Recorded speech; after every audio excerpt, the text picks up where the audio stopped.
Morning, everybody. Cars and Coffee, Las Vegas once again. Boy, we sure had a lot of ponies out here. Not talking about Mustang ponies, but we're certainly talking about the Ferrari ponies. And, thanks to Lindsey, he actually brought some of his friends and cadre from the Ferrari Club. Ferrari Club of Las Vegas, correct. So, holiday season, you guys brought out mostly red, but I see we've got a bright, beautiful yellow one. Matches a little bit of your jacket. That's perfect. Yellow is the new red.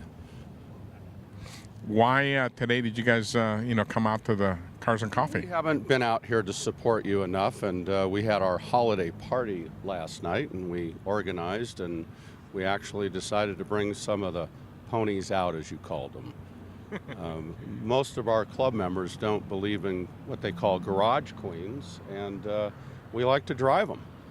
And one of the fellows even brought the Ferrari, which is a several $million car today. Yeah, we're really happy to see that. Now, tell me a little bit about this beauty, because I got to tell you, while the new Ferraris certainly tug at my heartstrings, some of those older 80s, that's really what we first saw in the 80s with, there was a detective show. What was that? I think it was called Magnum S.p.A. Probably the most recognizable Ferrari, the 308, in the general public's eye, and it definitely put Ferrari on the map. What have you got here? So today I brought out my 98 355. It's the first year they put an actual racing F1 transmission in the car. I've had the car about 4 years, and I've had a lot of fun with it. Now, is this a garage queen for you? Because it looks beautifully shiny and all, but I've seen you on a few drives. Yes, no, I like to drive it. I'm choosy on when and where I drive it, but it definitely gets out and gets exercised.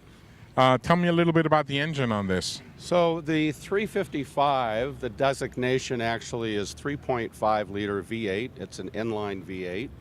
And the second 5 actually means 5 valves per cylinder. So with the modifications I've done to this, it's putting out about 440 horses. So it scoots. It's a lot of fun to drive. Now, most of these supercars now have all-wheel drive and paddles and all sorts of nannies. How about this particular one? This one is a rear-wheel drive car, but as I said, it is an F1 transmission, so there's not a third pedal, as we call it. It's called a two-pedal car. So even though it sounds like an automatic, it's actually a racing automatic transmission. Now, how different is this transmission from some of the newer dual clutch transmissions that you see out now? Well, this one is actually, as I'd already mentioned, the very first one. So it's crude. It doesn't do any RPM matching automatically, whereas the new Porsches, Lamborghinis, and Ferraris have what they call a dual clutch system. So it's much faster in shifting. Quite a bit of difference when you drive the first year of an F1 and the latest dual clutch one. This particular one, is this a pretty common Ferrari color? Lately, as I said, yellow is the new red, so it's becoming more and more popular. I have another Ferrari at home which is red, so I have the ketchup and mustard together. Now, what does Ferrari call this color? I'm sorry, I don't remember exactly what they call it. I call it a fly yellow, but there is a specific name, and I can't remember what the name is. Now, is this the same yellow that you see on some of the modern Ferraris, or do they change the color a bit? Even in the reds, they vary a little bit from model to model, year to year, but I think they've kept it pretty true as far as not a mustard yellow, but more of a bright, as I mentioned, fly yellow. Now, this is a proper mid-engine car, I take it? Correct. It is a mid-engine car.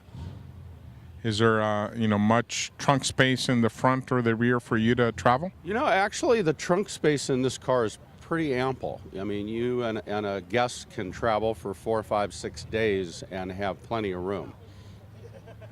Thank you for bringing it out to Cars and Coffee, and certainly, lots of folks, see them on TV, and they don't get a chance to really enjoy them in person. So we appreciate you bringing it out. Well, it's a pleasure to be here, and thank you for the interview.